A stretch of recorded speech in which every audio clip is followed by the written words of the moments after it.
நம்ம வந்துட்டு யூஷுவலா ஒரு ஃபார்மசி போறோம். தலைவலி மாத்திரை வாங்குறோம். ஒரு டோலோ 650 வாங்குறோம். ஒரு ஃபீவருக்கு மாத்திரை வாங்குறோம்லாம் போயி, ஒரு சின்ன ஊண்டுக்கு வந்துட்டு எனக்கு மருந்து குடுங்க அப்படின்னு சொல்லிட்டு டீ பேக் வாங்குறதுல விட்டுட்டு, இப்ப வந்துட்டு காலையிலேருந்து நைட் வரைக்கும் ஃபுல் ஸ்கின் கேர் ரொட்டீனையே அந்த ஒரு ஃபார்மசிஸ்ட் தான் உங்களுக்கு ஸ்ட்ரக்சர் பண்ணி குடுத்துக்கிட்டு இருக்காங்க.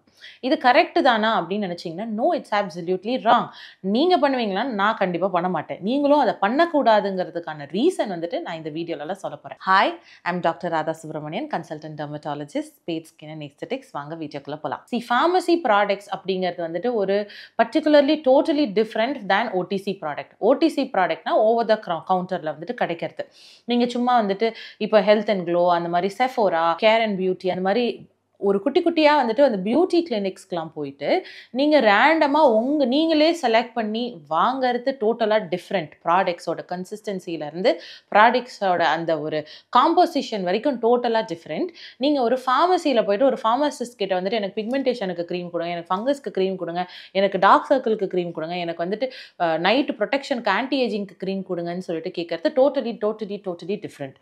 ஏன்னா ஒரு மருந்து அப்ளை பண்றோம். அந்த மருந்து வந்துட்டு அப்ளை பண்ணும்போது உங்களோட டாக்டர் வந்துட்டு என்ன சொல்லுவாங்க, உங்களோட எவ்வளோ எடுக்கணும், அது வந்துட்டு எப்படி யூஸ் பண்ணணும், அது வந்துட்டு எந்த இதுக்கு முன்னாடி போடணும், எந்த இதுக்கு பின்னாடி அதுக்கப்புறமா போடணும், அதுக்கு எப்படி லேயர் பண்ணணும், எவ்வளோ நேரம் கழிச்சு அடுத்த லேயரிங் ப்ராடக்ட் யூஸ் பண்ணணும், எவ்வளோ வாட்டி ரீஅப்ளை பண்ணணும், இது இவ்வளோ இருக்கு ஒரு ப்ராடக்ட் வந்துட்டு சொல்லும் போது. இதை வந்துட்டு நான் பிராக் பண்ணுறதுக்காக சொல்லலை. இது வந்துட்டு ஒரு டெர்மட்டாலஜிஸ்ட் தான் வந்துட்டு இதுக்கான காம்போசிஷன்லேருந்து எப்படி அப்ளிகேஷன் வரைக்கும் கரெக்டான ஒரு ப்ரோட்டோகால் உங்களுக்கு சொல்லிக் கொடுக்கறதுக்கான கரெக்டான பர்சன். ஜஸ்ட் பிகாஸ் எனக்கு அந்த ப்ராடக்ட்ல எக்ஸ்பீரியன்ஸ் இருக்கு அப்படிங்கிறதுக்காக யாருமே இந்த ப்ராடக்ட்டை பற்றி பேச முடியாது, பேசவும் கூடாது. ஏன்னா ஒவ்வொரு ஸ்கின் டைப் வந்துட்டு டோட்டலி டிஃப்ரெண்ட். ப்ராடக்ட்டை பற்றி வேணால் அந்த ஒரு பர்சனுக்கு தெரிஞ்சிருக்கும் மோசம், அந்த ஒரு ஸ்கின் டைப்பை பற்றி வந்துட்டு தெரிஞ்சுக்கிறதுக்கு ரொம்ப நிறைய எக்ஸ்பீரியன்ஸ் வேணும், நிறைய ஸ்கின் டைப் பார்க்கணும். அதே மாதிரி உங்களுக்கு என்ன பர்சனல் ப்ரெஃபரன்ஸ் வேணும்னு சொல்லிட்டோம் அந்த ஒரு டாக்டருக்கு வந்துட்டு தெரிஞ்சிருக்கும். ஸோ இதனால தான் ஒரு ஃபார்மசிஸ்ட் சொல்கிற ப்ரிஸ்கிரிப்ஷன் தப்பு அப்படின்னு சொல்லிட்டு நான் உங்களுக்கு சொல்கிறேன். இப்போ ஓவர் த கவுண்டரில் நீங்கள் போய் வாங்குறதுக்கும் ஒரு ஃபார்மசிஸ்ட் கிட்ட வந்துட்டு ப்ரிஸ்கிரைப் பண்ணுற மெடிசன்ஸ்க்கும் ஒரு பேசிக் டிஃப்ரென்ஸ் பார்த்தீங்கன்னா, யூஷுவலாக ஓவர் த கவுண்டரில் பார்த்தீங்கன்னா நிறைய வந்துட்டு ஃபேன்சி க்ரீம்ஸாக இருக்கும், பேஸ்டல் கலர்ஸில் நல்லா வந்துட்டு அட்ராக்டிவ் கலர்ஸ்லையும் அட்ராக்டிவ் கன்சிஸ்டன்சிலையும் தான் இருக்கும், ரொம்ப க்ரீமியாக இருக்கும், ரொம்ப சூதிங்காக இருக்கக்கூடிய காம்போசிஷன்ஸில் தான் மோஸ்ட்லி அந்த க்ரீம்ஸ்லாம் இருக்கும்.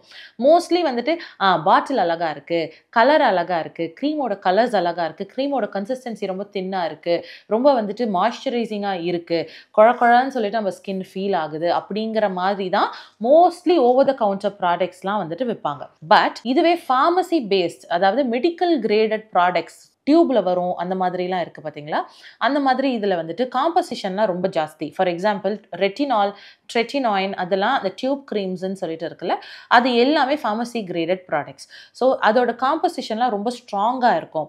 ரொம்ப வந்துட்டு நம்ம அது வேலை செய்யணுங்கிறதுக்காக இல்லை, பட் அதுக்காக தான் டாக்டர் ப்ரிஸ்கிரைப்டு அப்படிங்கிறதுக்காக வைக்கணுங்கிறதுக்காக தான் அந்த ஒரு காம்போசிஷனுமே கொஞ்சம் ஜாஸ்தியாக போட்டிருப்பாங்க, கொஞ்சம் ஸ்ட்ராங் ஆசிட்ஸாக இருக்கும். அதனாலேயே அது ப்ரிஸ்கிரிப்ஷன் இல்லாமல் வாங்கிறது ரொம்ப ரொம்ப தப்பு. இதே மாதிரி ப்ராடக்ட்ஸ் வந்துட்டு உங்களுக்கு அங்கே எப்படி ஸ்மூதராக க்ரீமியராக இருக்கும், இங்கே வந்து அன்டைல்யூட்டடாக பியோர் ஃபார்மாக இருக்கும் மோஸ்ட் ஆஃப் த ப்ராடக்ட்ஸ். அதனாலையும் நம்ம வந்துட்டு ப்ரிஸ்கிரிப்ஷன் பேஸ்டு ஃபார்மசியில் வாங்குற மெடிகேஷன்ஸ் வந்துட்டு கொஞ்சம் கவனமாக பார்த்து வாங்கணும். இப்போ எந்தெந்த கண்டிஷன்ஸ்க்கு வந்துட்டு நம்ம ஓவர் த கவுண்டர் சும்மா இந்த செஃபோரா, ஹெல்த் அண்ட் க்ளோவில் போயிட்டு நம்ம க்ரீம்ஸ் வாங்கிக்கலாம் அப்படின்னு பார்த்தீங்கன்னா, ஃபேஸ் வாஷ் வாங்குறீங்கன்னா தயவு செய்து வாங்கலாம், மாய்ஸ்சரைசர்ஸ் வாங்குறீங்கன்னா தயவு செய்து வாங்கலாம், சன்ஸ்கிரீன் எஸ் கண்டிப்பாக வாங்கலாம், shampoos, conditioners, leave on conditioners, body moisturisers, body sunscreen கூட நீங்கள் வந்துட்டு இந்த மாதிரி ஓவர் த கவுண்டர் கண்டிப்பாக வாங்கலாம். இதில் வந்துட்டு பர்சன் வந்து அப்ளை பண்ணி பார்க்கும் போது அந்த பர்சனோட ஃபீல் அண்ட் அதே மாதிரி ஆயிலி ஸ்கின்னுக்கு ஏற்ற மாதிரி, ட்ரை ஸ்கின்க்கு ஏற்ற மாதிரி, காம்பினேஷன் ஸ்கின்க்கு ஏற்ற மாதிரி மாறும். அதில் வந்துட்டு கரெக்டாக பார்த்து வாங்கணும். இதில் தான் நம்ம கான்சென்ட்ரேஷன் செலவுப்படுத்தணும். இதுவே வந்துட்டு pigmentation, fungus, acne, hair fall, இல்லாட்டி எனக்கு வந்துட்டு மெலாஸ்மா இருக்கு, இந்த மாதிரி கண்டிஷன்ஸ்க்கு வந்துட்டு நீங்கள் க்ரீம்ஸோ இல்லாட்டி மெடிகேஷன்ஸோ வந்துட்டு எய்தர் ஓவர் த கவுண்டரும் வாங்குறது தப்பு. அண்ணா எனக்கு வந்துட்டு வெள்ளை ஆகணும், please help me get a whitening cream அப்படிங்கிற மாதிரி இப்போ கேட்குறீங்களா, அது ரொம்ப ரொம்ப தப்பு. பிகாஸ் இப்போது வைட்டனிங்லேருந்து ஆரம்பிச்சு ஃபங்கல் இன்ஃபெக்ஷன் வரைக்கும் இந்த மாதிரி க்ரீம்ஸ் கொடுத்து ஸ்கின்னை வந்துட்டு ஸ்பாயில் பண்ணுறது ஃபர்ஸ்ட் வந்துட்டு ஃபார்மசிஸ்ட் தான். நீ எவ்வளோ ஃபார்மசிஸ்ட் இந்த ஸ்டேட்மெண்ட்டுக்கு சண்டைக்கு வந்தாலும் I stand by my ground. இது ரொம்ப ரொம்ப தப்பு. Every pharmacist is doing. Every குட்டி குட்டி ஃபார்மசிலேருந்து பெரிய பெரிய ஃபார்மசி வரைக்கும் கேட்குறாங்களா, தயவு செய்து அந்த பர்டிகுலர் டாக்டரை போய் பார்க்க சொல்லுங்க. அந்த ஒரு பர்டிகுலர் பிக்மெண்டேஷனுக்கே 100 டைப்ஸ் ஆஃப் பிக்மெண்டேஷன்ஸ் இருக்கும். மெலாஸ்மாவாக இருக்கும், இல்லாட்டி ஒரு புண்ணுலால் வந்த பிக்மெண்டேஷனாக இருக்கும், இல்லாட்டி ஒரு சன் டேனாக இருக்கும். எந்த பிக்மெண்டேஷனும் தெரியாமல் ரேண்டமான ஒரு பிக்மெண்டேஷன் ரிடக்ஷன் க்ரீமும் கொடுக்கக்கூடாது. அவங்களோட ஸ்கின் டைப் தெரியாமல், அவங்களோட எக்ஸ்போஷர் தெரியாமல், அவங்களோட என்வாயர்மெண்டல் ஒர்க் எக்ஸ்போஷர் தெரியாமல் நீங்கள் ஒரு வைட்டனிங் க்ரீம்ஸும் கொடுக்கக்கூடாது.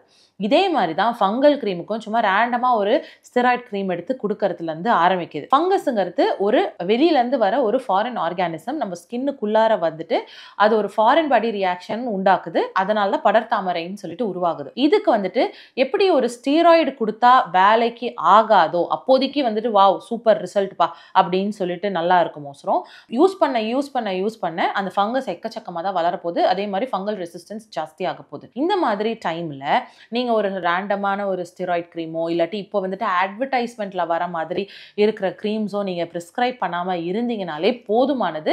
அந்த ஃபங்கஸை கொஞ்சம் ஈஸியாக வந்துட்டு ட்ரீட் பண்ணுறதுக்கான ஆப்பர்ச்சுனிட்டி எங்களுக்கு நீங்கள் கொடுக்குறீங்க. ரேதர் தேன் ஒரு 6 மாதத்துக்கு ட்ரீட்மெண்ட் எடு, 10 மாதத்துக்கு ட்ரீட்மெண்ட் எடுன்னு சொல்லிட்டு நாங்கள் புஷ் பண்ணாமல் இருந்தாலே போதும். இந்த ஃபங்கஸுங்கிறது ஈஸியாக ட்ரீட் பண்ணலாம் ஒவ்வொரு இண்டிவிஜுவலுக்கும். இனிமேல் நீங்கள் வந்துட்டு ஓடிசியில் போயிட்டு என்னென்னலாம் சூஸ் பண்ணணும்னு சொல்லியிருக்கேன்.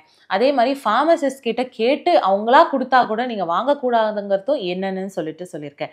இந்த மாதிரி டெசிஷன்ஸை ஃபர்ஸ்ட் வந்துட்டு அவங்களாம் எடுக்கிறாங்களோ நீங்கள் உங்களோட ஸ்கின்னுக்காக எடுக்கக்கூடிய ஃபர்ஸ்ட் ஸ்டெப் தான் ரொம்ப ரொம்ப இம்பார்ட்டன்ட். நீங்கள் கரெக்டாக எடுக்கிறதுக்கு இனிமேல் அடுத்த ஸ்டெப்லேருந்து ஆரம்பிங்க.